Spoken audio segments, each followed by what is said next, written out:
আসসালামু আলাইকুম। অবিরাম বাংলা সংবাদে সবাইকে স্বাগত জানাচ্ছি। আফরোজ আক্তার কামাল। শুরুতেই বিআরবি কেবলস সংবাদ শিরোনাম। সংস্কার আগে ভোট, জুলাই বিপ্লবের চেতনা বিরোধী বলছেন বিশ্লেষকরা। বিএনপির সাথে জামায়াত এনসিপির ঐক্যমতের সম্ভাবনা কম। দ্রুত ভোট আয়োজন রাষ্ট্রের স্থিতিশীলতার জন্য মঙ্গল। আগামী বছর দেশের ইতিহাসের সবচেয়ে গ্রহণযোগ্য ও নিরপেক্ষ নির্বাচন অনুষ্ঠিত হবে। লন্ডনের চ্যাথাম হাউস সংলাপে প্রধান উপদেষ্টা। ঐক্যমতের ভিত্তিতে জুলাই সনদ। এবং সাবেক ভূমিমন্ত্রী সাইফুজ্জামান চৌধুরীর বেশ কিছু সম্পত্তি জব্দ করেছে যুক্তরাজ্যের ন্যাশনাল ক্রাইম এজেন্সি। শুরু হয়েছে তদন্ত। শুনছিলেন বিআরবি কেবলস সংবাদ শিরোনাম। এবার বিস্তারিত।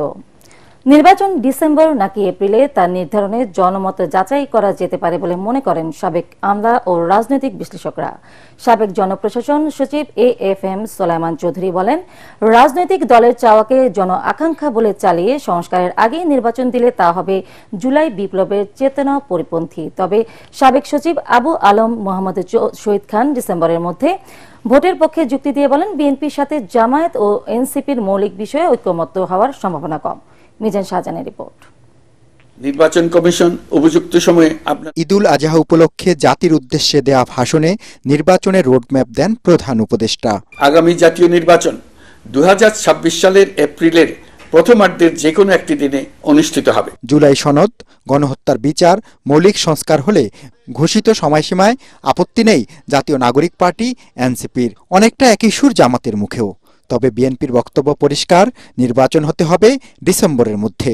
রাজনৈতিক বিশ্লেষক আবু আলম মোহাম্মদ শহীদ খান বলেন, বিএনপিকে পাশ কাটিয়ে সিদ্ধান্ত নেওয়া সহজ হবে না। পুনরায় স্বৈরাচার আসুক, এটা চাই না। তবে সমাধান হচ্ছে কিন্তু একটা নির্বাচনের মধ্যে দিয়ে জনগণকে সিদ্ধান্ত নিতে দিতে হবে। জনগণ যাকে পছন্দ করবেন, তাদের প্রার্থী যাদেরকে ভোট দেবেন, যে দল সংখ্যাগরিষ্ঠতা পাবে তারাই সরকার গঠন করবেন। জোর করে কিন্তু সংস্কার চাপিয়ে দেওয়া যাবে না। তবে AFM সোলায়মান চৌধুরীর মতে আনুপাতিক হারে নির্বাচন হলে দেখা যাবে কোনো দলই এককভাবে সংখ্যাগরিষ্ঠতা পাবে না। কোনো একটি দলের চাপে সংস্কার ও গণহত্যার বিচার না করে নির্বাচন দেওয়ার পক্ষে নন তিনি। নিজেদের দলের কথা তারা বলছে যে ডিসেম্বরের মধ্যে নির্বাচন দিতে হবে। সাধারণ মানুষ কিন্তু ডিসেম্বরের মধ্যে নির্বাচন চায় না, একদম পরিষ্কার। রাজনৈতিক দলগুলি দেশের সাধারণ মানুষের সঙ্গে মত বিনিময় করুক, সাধারণ মানুষের মনের কথাটা তারা যেন তুলে আনে। কিছু কিছু দলের চাপে সংস্কার কমিশনের সুপারিশের আগেই নির্বাচন কমিশন গঠন করা হয়েছে বলে মনে করেন সোলায়মান চৌধুরী। এবার ইসি পুনর্গঠন করে আগে স্থানীয় সরকার নির্বাচন দেওয়ার পক্ষে তিনি। তবে আবু আলম শহীদ খান বিষয়টিকে দেখছেন অন্যভাবে। বিএনপি তো এই ফাঁদে পড়তে রাজি না। স্থানীয় সরকার নির্বাচন করার মধ্যে দিয়ে এনসিপি বা যে অপেক্ষাকৃত দুর্বল দল, যাদের জনসমর্থন এখন কিছুটা কম, অনেক কম, তারা হয়তো তাদের দলের যে প্রভাব সেটা বাড়ানোর চেষ্টা করবেন। সেই কারণে কিন্তু এখানে মতৈক্য হবে না। মতৈক্য না হলে আপনি স্থানীয় সরকার নির্বাচন আগে করতে পারবেন না। কিছু কিছু রাজনৈতিক দলের চাপ ছিল তড়িঘড়ি করে নির্বাচন কমিশন গঠন করা। তড়িঘড়ি করে এই নির্বাচন কমিশন গঠন করা, এইটা কেমন হয়েছে জনগণ খুব ভালোভাবে বুঝতেছে। এটা পুনর্গঠন করা যেতে পারে। বিশ্লেষকদের মতে রাজনীতিতে ভিন্ন মত থাকবেই, তবে তা যেন কোনোভাবেই সংঘাতে রূপ না নেয়। গণপরিষদের দাবি এটি একটি যৌক্তিক দাবি। মিজান শাহজাহান, ATN বাংলা, ঢাকা। পরিষদ এখনই গঠন। আগামী বছর দেশের ইতিহাসে সবচেয়ে গ্রহণযোগ্য ও নিরপেক্ষ নির্বাচন অনুষ্ঠিত হবে বলে জানিয়েছেন প্রধান উপদেষ্টা ডক্টর মোহাম্মদ ইউনূস।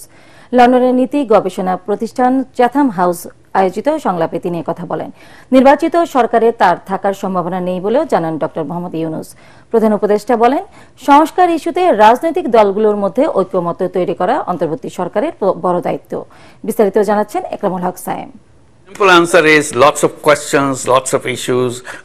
লন্ডনের প্রভাবশালী নীতি গবেষণা প্রতিষ্ঠান চ্যাথাম হাউস আয়োজিত সংলাপে অংশ নেন যুক্তরাজ্যে সফররত অন্তর্বর্তীকালীন সরকারের প্রধান উপদেষ্টা ডক্টর মোহাম্মদ ইউনূস। আগামী জাতীয় নির্বাচন সহ দেশের রাজনৈতিক, অর্থনৈতিক ও কূটনৈতিক নানা বিষয়ে খোলামেলা কথা বলেন তিনি। এক প্রশ্নের জবাবে প্রধান উপদেষ্টা বলেন, সত্যিকারের নির্বাচন আয়োজনে দ্বার প্রান্তে তার সরকার। নির্বাচন ভুল হলে সঠিকভাবে ক্ষমতা হস্তান্তরের বিষয়টির সমাধান হবে না বলেও মন্তব্য করেন তিনি। Most beautiful election we ever had in our history, and the time is right. People are ready. When you have an election after 17 years, you are having the first time a real election. Excitement in the country. পরবর্তী নির্বাচিত সরকারে অংশ নেয়ার ইচ্ছা আছে কিনা এমন প্রশ্নের হাত নেড়ে নেতিবাচক জবাব দেন doctor Mohammad Yunus. No way. I think none of our cabinet members would like to do that, not only me. So our job is to make sure the transition is managed well and people are happy when we hand over power to the elected government. So we want to make sure election is right. That's a very critical factor for us. If the election is wrong, this thing will never be solved again. July সনদের প্রসঙ্গ উল্লেখ করে তিনি বলেন, সংস্কার প্রশ্নে রাজনৈতিক দলগুলোর মধ্যে ঐকমত্য তৈরির কাজ করছে সরকার। Define that new Bangladesh by three things. One is reform. We don't want to go back to the institutions who created this. So we want to reform all the institutions we have in the country. So we created commissions for each institutions to study and gave us recommendations, what the fundamental changes in all those things. So we are looking at those recommendations, but our job is to build the consensus building commission. Their responsibility is to go through all the political parties, sit down together, find out which are the recommendations they will accept, and see in which recommendation all parties accept. এ সময় আওয়ামী লীগের ভবিষ্যৎ নিয়েও কথা বলেন অন্তর্বর্তী সরকারের প্রধান। So safety of the country, safety of the politics of the country, the nation has decided that for the time being, the activities of Awami League will be suspended for the time being. That's all we have done. We have not banned Awami League, we have not done anything until the trial is over. That's all. সংলাপে বাংলাদেশ বিষয়ে ভারতের আগ্রাসী নীতি ও অর্থনৈতিক নানা ইস্যুতে বিভিন্ন প্রশ্নের জবাব দেন প্রধান উপদেষ্টা doctor Mohammad Yunus. Modi's answer, I quote, he said, it's a social media, we cannot control it. Ikramul Haque Sayem, ATN Bangla. It's an explosive situation. যুক্তরাজ্যের ব্যবসা ও বাণিজ্য সচিবের সাথে প্রধান উপদেষ্টা মোহাম্মদ ইউনূসের বৈঠক হয়েছে। লন্ডনে যুক্তরাজ্যের ব্যবসা ও বাণিজ্য সচিব এবং বোর্ড অব ট্রেডের সভাপতি জনাথন রেনল্ডস বুধবার ব্রিটিশ পার্লামেন্টে বাংলাদেশের প্রধান উপদেষ্টা অধ্যাপক মোহাম্মদ ইউনূসের সঙ্গে এই বৈঠক করেন। এই সময় দুই দেশের মধ্যে দ্বিপাক্ষিক বাণিজ্য সম্পর্ক জোরদার ও বিনিয়োগের সুযোগ সম্প্রসারণ নিয়ে আলোচনা হয়। আলোচনায় রেনল্ডস বাংলাদেশ অন্তর্বর্তী সরকারের বিভিন্ন উদ্যোগে যুক্তরাজ্যের সমর্থন পূর্ণ ব্যক্ত করেন এবং যেসব অর্থ বিদেশে পাচার হয়েছে তা উদ্ধারে সহযোগিতার কথা জানান। এন্টি করাপশন কমিশনের চেয়ারম্যান এবং বাংলাদেশ ব্যাংকের গভর্নর ওনারা জয়েন্টলি এখানে মিটিং করেছেন ন্যাশনাল ক্রাইম এজেন্সির সাথে। ন্যাশনাল ক্রাইম এজেন্সি এগুলোর ক্ষেত্রে খুব ভালো, ওদের এক্সপার্টিস আছে কিভাবে এই যে টাকাটা যে এসে পড়লো এই টাকাটা কিভাবে ট্রেল ধরা যায়, আইডেন্টিফাই করা যায়, কোথায় যে ঠেকলো কিভাবে, বা এটা যদি কোনো অ্যাসেট এখানে থাকে সেটাকে কিভাবে অ্যাটাচ করে দেওয়া যায়, মানে জব্দ করা যায়। সেই জন্য অলরেডি কিন্তু ওরা দুইটা মুভ নিয়েছে, ব্রিটিশ পত্রিকায় এসছে। তো তাদের সাথে একটা খুব ভালো রকমের ডিসকাশন হয়েছে।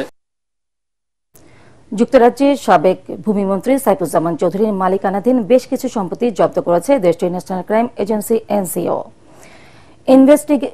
ইনভেস্টিগেটিভ ইউনিটের বরাতে বুধবার এক প্রতিবেদনে এ তথ্য জানিয়েছে কাতার ভিত্তিক সংবাদ সংস্থা আল জাজিরা। এতে বলা হয়, বাংলাদেশের অনুরোধের প্রেক্ষিতে এই পদক্ষেপ নিয়েছে যুক্তরাজ্য। মানি লন্ডারিং এর অভিযোগে ক্ষমতাচ্যুত প্রধানমন্ত্রী শেখ হাসিনার ঘনিষ্ঠ আওয়ামী লীগ এই নেতার বিরুদ্ধে শুরু হয়েছে তদন্ত। সাইফুজ্জামান যুক্তরাজ্যে আবাসনের ব্যবসা করেন, তার বিরুদ্ধে বিপুল অর্থ পাচারের অভিযোগ রয়েছে। যুক্তরাজ্যের ভূমি নিবন্ধন কর্তৃপক্ষের বরাতে ব্রিটিশ গণমাধ্যম গার্ডিয়ান এক প্রতিবেদনে জানিয়েছে, দেশটিতে সাবেক ভূমিমন্ত্রী সাইফুজ্জামান চৌধুরী ও তার পরিবারের ৩০০টিরও বেশি সম্পদ রয়েছে।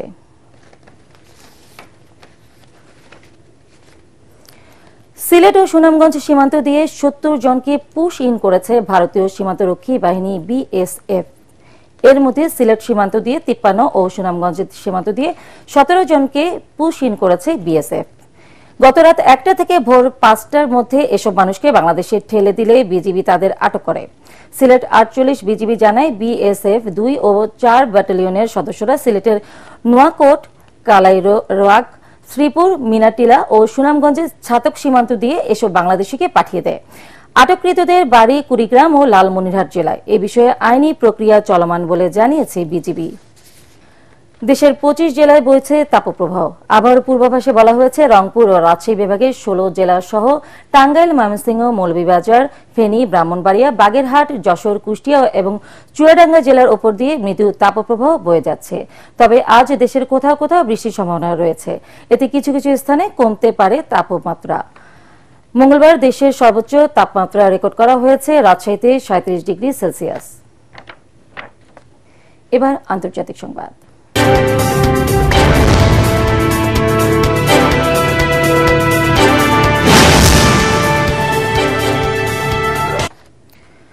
মার্কিন প্রেসিডেন্ট ট্রাম্পের সাথে বাকবিতণ্ডায় জড়ানো নিয়ে অনুশোচনা করেছেন ধনকুবের ইলন মাস্ক। সামাজিক যোগাযোগ মাধ্যম এক্সে এক পোস্টে মাস্ক একথা জানান।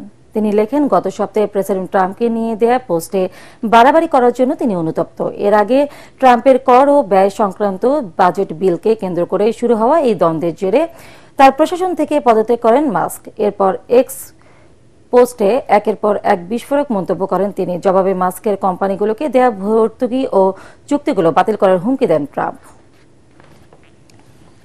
এবার খেলার খবর।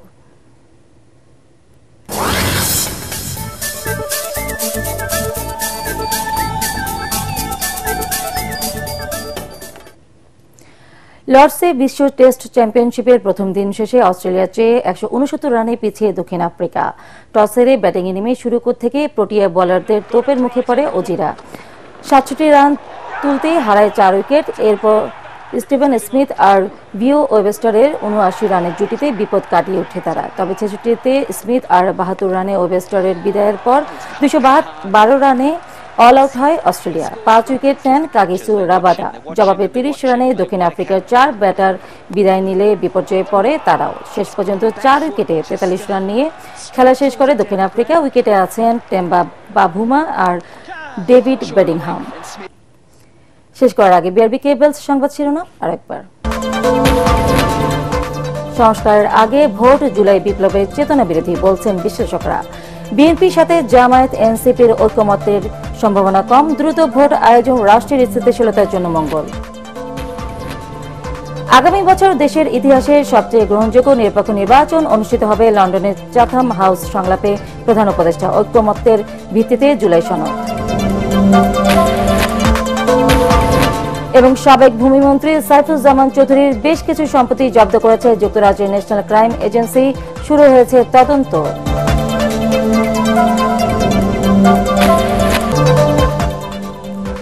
পরবর্তী সংবাদ দেখার আমন্ত্রণ জানিয়ে এখনকার মতো শেষ করছি। এটিএন বাংলা সংবাদ ইউটিউবে দেখতে ব্রাউজ করুন YouTube/ATN বাংলা নিউজ। ধন্যবাদ সবাইকে।